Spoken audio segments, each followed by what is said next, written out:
Greetings and salutations, friend. It is wonderful to see you today. I hope you are doing well. My name is Jeremy Tank. I am an expert in behavioral branding, a master designer, and an RTT hypnotherapist. And if you're watching this, I'm your brand guy, or at least I have the potential to be your brand guy, your coach, your consultant, the guy that helps you really create a transformation for yourself, your brand, your life, everything really that you want to bring into whatever that vision is for your future. And I'm just going to start by saying everybody thinks that we're broken. And, I'd love to think that that's like way over the top, because I'm always telling you, look at my page, look at the videos I say, you are enough. You are wonderful. You are beautiful. You are brilliant. You are worthy, right? And it's something I think we all need to continually hear. Because in our society, from the way that you're born and raised to the way that you run your business, you're told you're not enough. You are told that you have to hustle. You are told that you have to, eat better, work so many hours, work out, all these different things that you have to be. You see, someone somewhere along the lines created this idea of normal or standard. And the fact is that people aren't normal. People aren't standard. They have really captured an entire plate of spaghetti. Really, that's what humanity is a great plate of spaghetti. It's just a whole bunch of interlaced feelings and emotions and beliefs that we look at and we say, that must be dinner, right?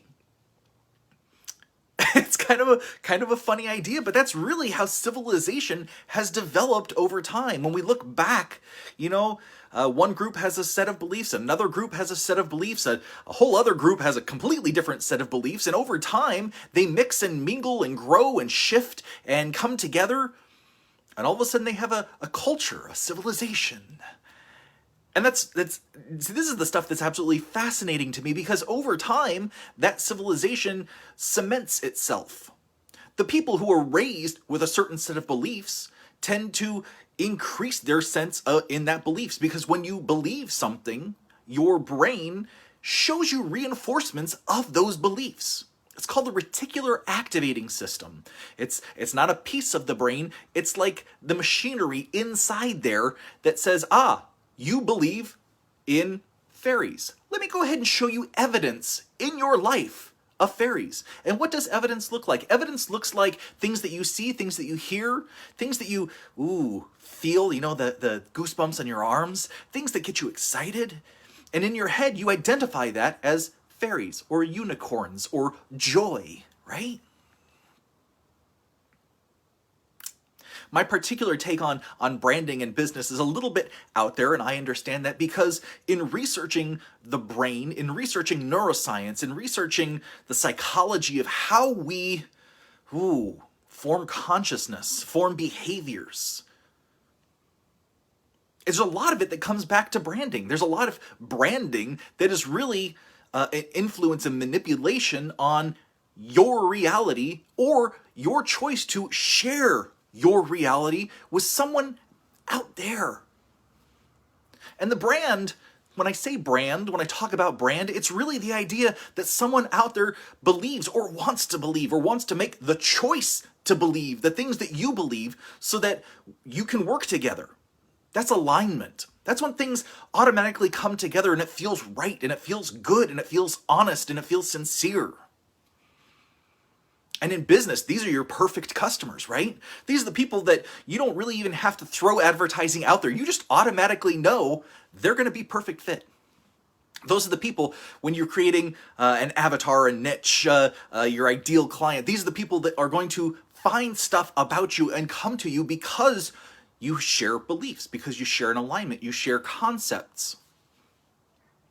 This is that plate of spaghetti, right? There are strands of that spaghetti that are shared. You have one end and they have the other end. It's the Lady and the Tramp all over again. That whole scene of slurping spaghetti and booping noses. And, in our culture, that booping noses is business, mostly, right?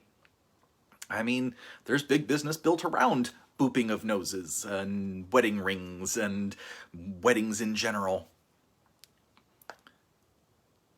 But the idea I want to get down to today, to pop all these crazy ideas off the top of my head, is the idea that you're not normal. And I could apologize for that, but honestly, I think you should be celebrating that. I think that you need to throw a friggin' party and yell at people, I'm not normal, and that's awesome. I am enough, I am worthy, and I'm not normal, and that's great. It's good to be different. That's a tough one. I talked about that the other day. That's one that keeps coming back. See, normal is a bell curve. Right? When we look at a bell curve, it kind of starts down, goes up at the top, and then comes back down. And right about in that middle section is, somewhere between 30 and 60% of the population. And what that means is that when they have looked at, registered, measured, we've spent a lot of society looking at what is considered normal, or what other people consider normal. People who are doctors or who claim to be knowledgeable about certain areas, saying, well, this is normal, this is aberrant, and this is way out there.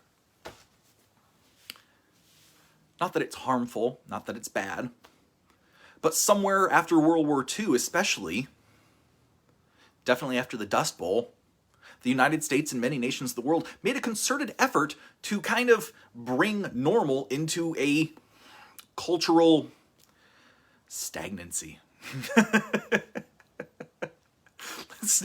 Things shouldn't be stagnant. Things should not be static. Life is a constantly shifting flow of energy and change and transition and growth. Things that are stagnant tend to be dead. Your mind doesn't want to be considered dead. That's one of the reasons that the idea of being different is so scary, of being unique is so scary, because when you are different, when you are unique, when you are truly yourself and being yourself and channeling the true point of yourself and the things that you know instead of just the things you've been told you should know or the things that you should do, it sets you apart. And the thing about that is that those are more true renditions of yourself than anything that's been brought about by our society. You see, society really gets by on telling you you are broken. Employers want to, employers, I've been part of the corporate world for 20 some odd years. Most of my design career, my marketing career, my advertising career has been in the corporate world and in several different corporations. In consulting, I go and help businesses and look at what they're doing and help their different departments or their people that run marketing to understand what they are doing so they could see it from a different perspective. Because all too often what they see are things that don't work. And that's sort of how we're trained. Honestly, it's how we are in a very limbic brain, caveman, Neanderthal sort of way. It's our gut, our basic instinct, our way to look at the world and say, what is about to attack us? What is about to harm us? And so we look at the things that stand out, the things that are potentially dangerous to us. There's a couple of studies that actually say that the native synaptic firings in the brain have about 5 times more potent impact than pleasant, neutral, grateful, joyful synaptic firings. And of course, that's mostly because the physicality of your brain wants to keep you alive. That's the whole point, right? The limbic brain, the lizard brain, the caveman brain, the Neanderthal brain, these are all the exact same thing. And their whole point is to keep you alive and reproducing. The point of life is life.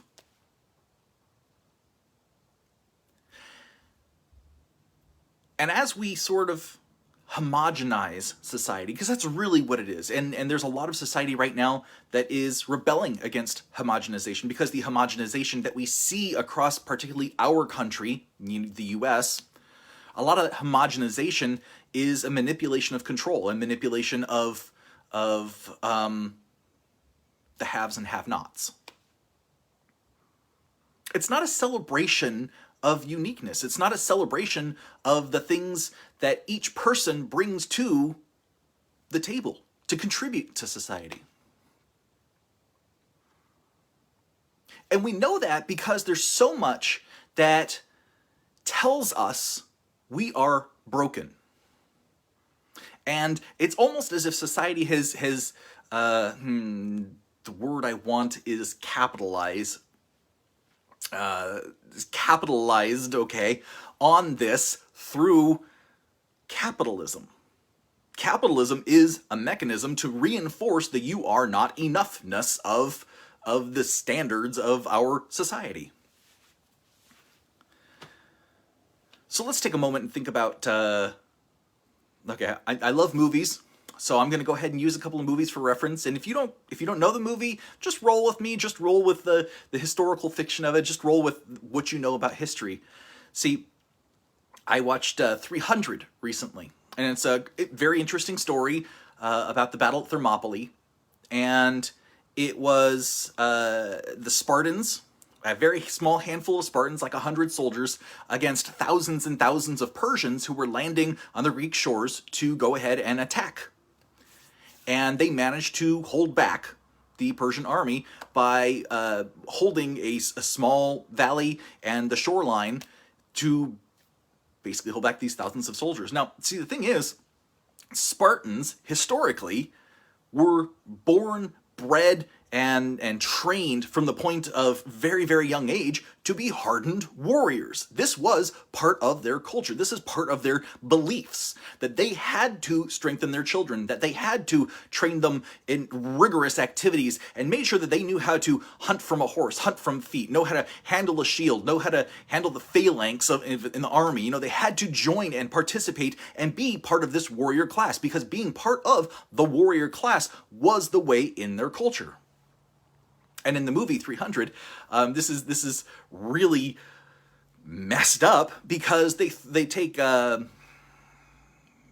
Leonidas, I believe his name was, as a child, as like an 8 or 10-year-old child, and basically send him out in nature, and he ends up fighting a wolf, and he has to kill the wolf and survive to prove that he is tough enough to grow up.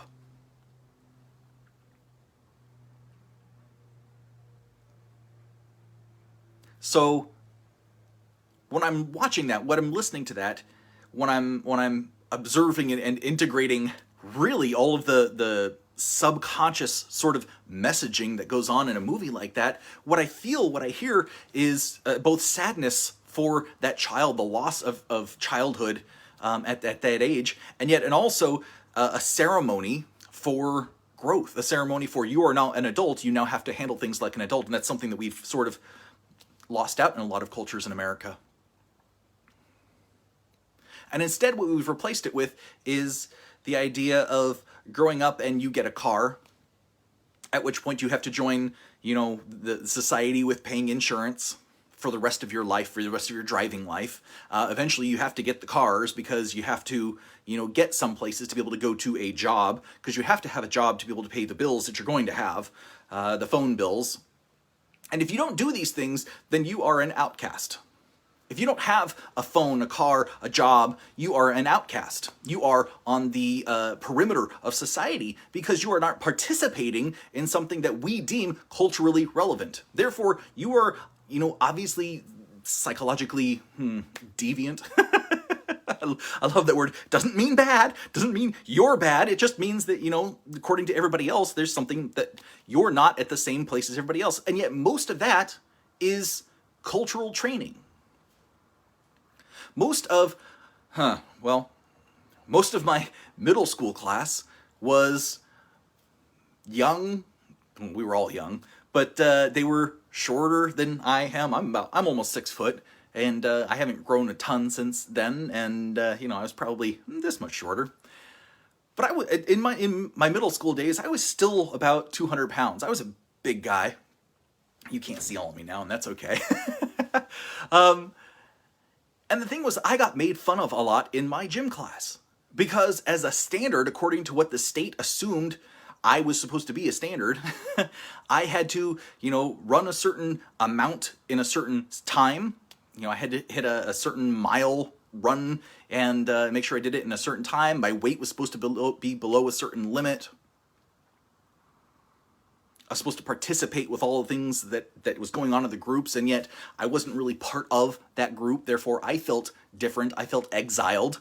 And when I went to go join in sports like soccer or team volleyball or some of the middle school games, right? Middle school PE gym kind of games, I often was excluded and made fun of and made to feel broken. Because I didn't find my community. I didn't find a group of people in that class, in that school, in that activity that accepted me for who I am. And we experience this a lot through every factor of our society. It's mostly someone saying, you need to hold up to a different standard. You are broken. You are not enough. You can't do this, which drives...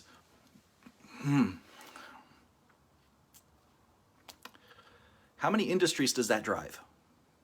How many industries can you think of where the primary motivating factor is you should be doing this because it'll help you feel better about yourself? Clothes. I'm demonstrating, I'm talking about this today, and here I am standing around in a hoodie, because this is just what I felt like today. I felt like rebelling against the collared shirts and all of that. It's a hoodie day. So clothing is definitely like, they make you feel, they can't make you feel anything. However, the presentation of media, the presentation of new clothes, the presentation leads to a spot where you are evaluating that as an option to increase self-esteem, perhaps. Where you are evaluating that as an option to increase potential to... I almost said replication. How about get a date? Get a date, get laid, like get nicer clothes and you attract the opposite sex or the same sex if that's for you. Get a nicer car and you can do the same. Get a better watch, get a better pair of glasses, get a new phone, get diet pills, get any kinds of pills, any kinds of medications, any kinds of vitamins and... gym memberships. There's so much that our society goes into based in you need to fix all of these things about you to match the rest of society. We have an addiction problem to telling people that they are broken. And really what I want to share is you're not broken. Nobody's broken.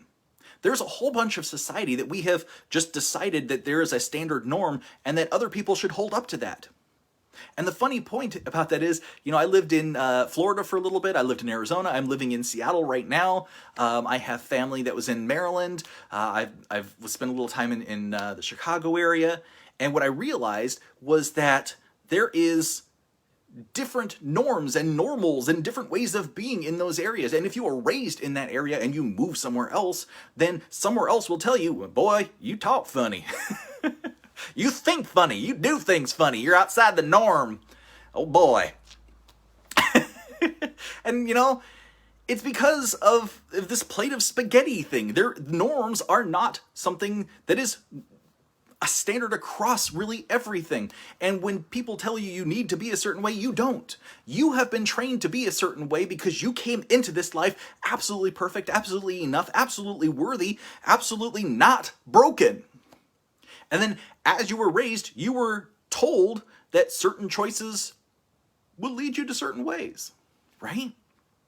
Not good or bad. I don't actually believe that choices, when you make them, are good or bad in the time, in the moment, with the information that you have at that time, and your ability to process that information. Boy, that's a kicker right there, your ability to process it. If you are 2 years old and you are forced to make a choice between one thing or another thing, I don't care if that's a popsicle or a chocolate frozen banana.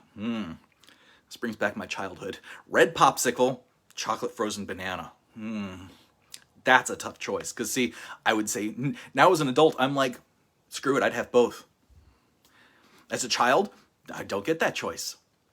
And so in my mind, I create a story, I create a reason that I would want one or the other.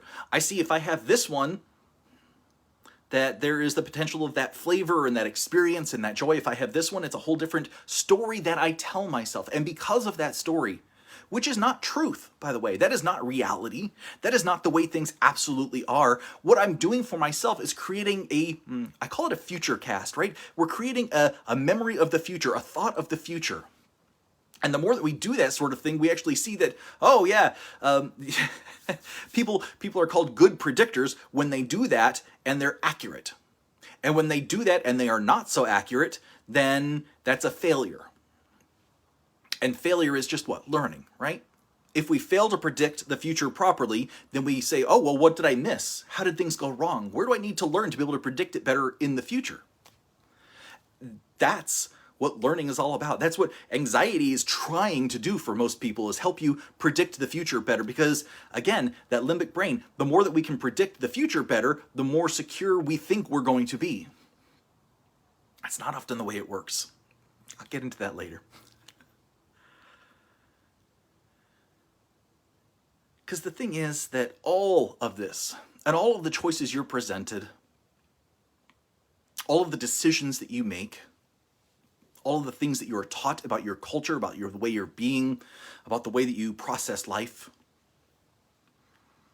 they create marks inside you, indelible protein markers, right?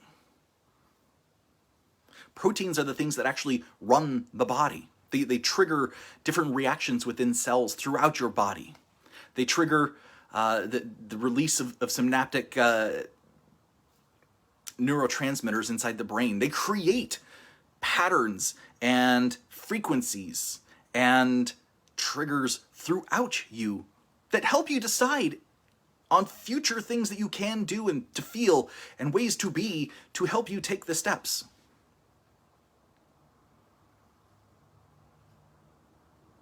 All this to say, you have nothing wrong with you. And that's a tough one, because we often feel that there's something wrong with us. I'm too sad, I'm too fat, I'm too tall, I'm too short, I'm too skinny, I'm too unloved, I'm too lonely, I'm too anxious, I'm too depressed, I'm too... What are yours? Those are just a few of mine, right? We all have this cacophony of feelings that we're trying to live up to. If I can just...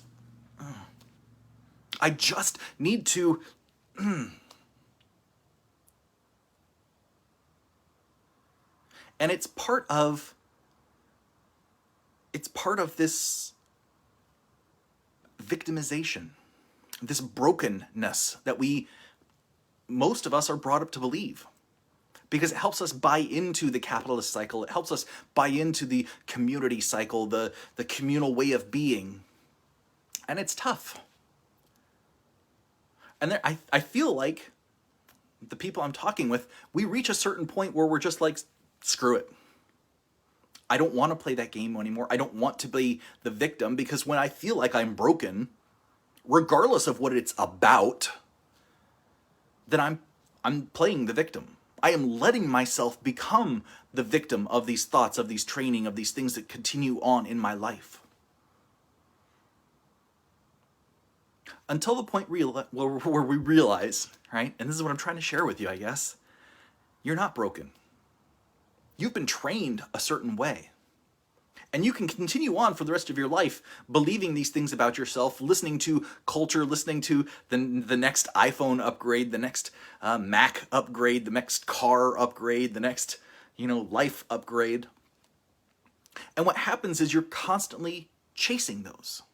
You're constantly up here, right? Your mind, your subconscious, unconscious mind is constantly influencing you that you are not enough and that you need to reach that point in the future. But you, the way you are, and you in the future to be able to reach, having all those cool things, your identity is too different.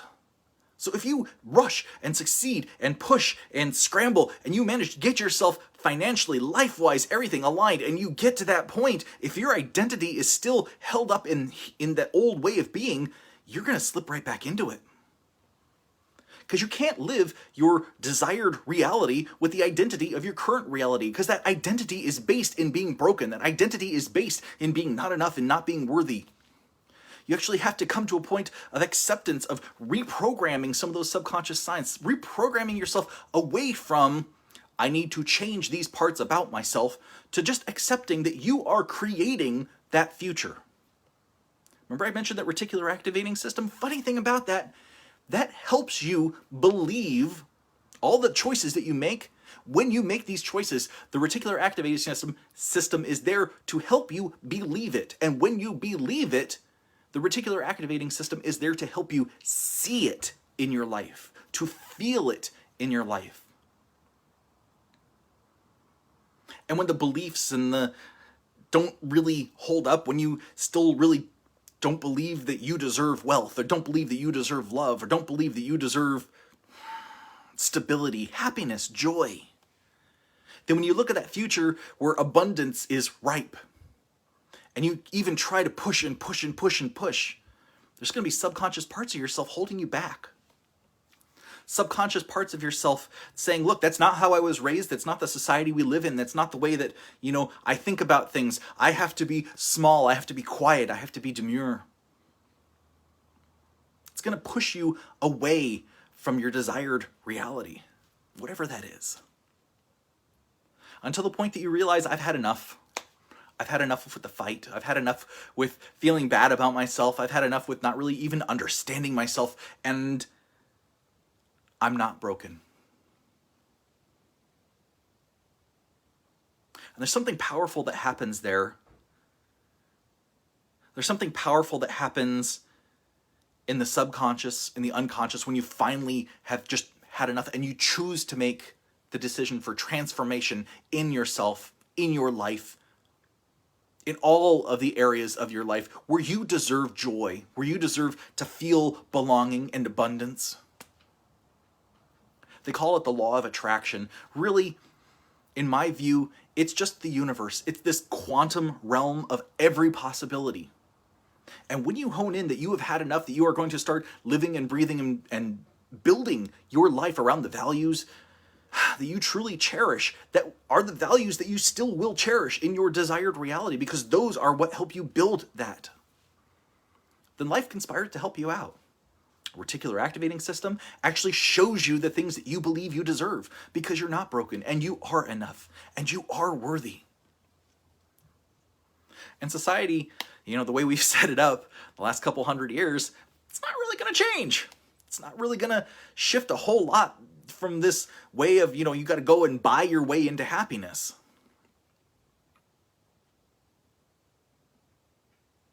Which is what, the self-help community really kind of makes you believe. You have to buy your way into a program, another program, another program, another program, another teacher, another guide, another coach, another philosopher, another guru, another sage, another book, another movie.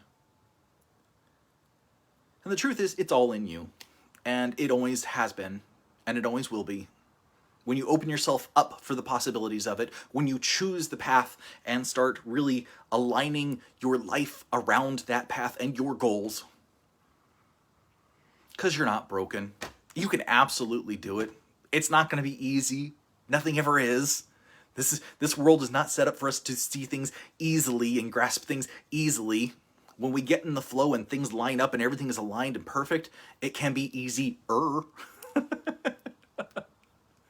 But you wouldn't appreciate all of the greatness if you didn't have to get through some of the suck. Not everything is wonderful rainbows and unicorns, but damn it, some of it is. Some of it is. And it's awesome when we get to participate with that, right?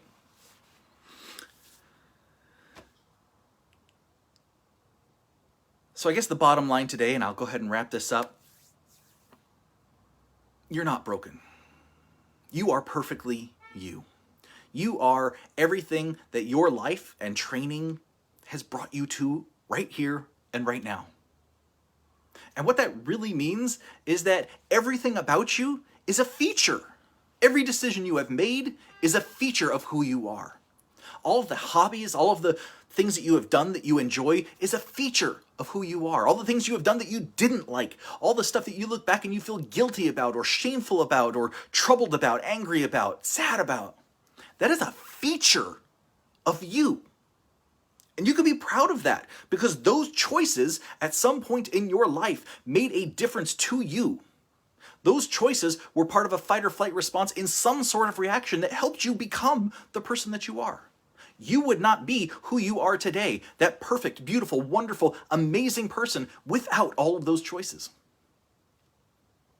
You are not broken because you are the outcome of this tremendous, amazing series of choices that led you to here. So your next step is, what choice do you make for your future? What choice do you do to step into who you will become, to transition, transform, translate everything that you know about life into the life that you want, of your desired, I call it desired reality, right? It's the things I want in life, the things I want to experience, to feel, to embrace.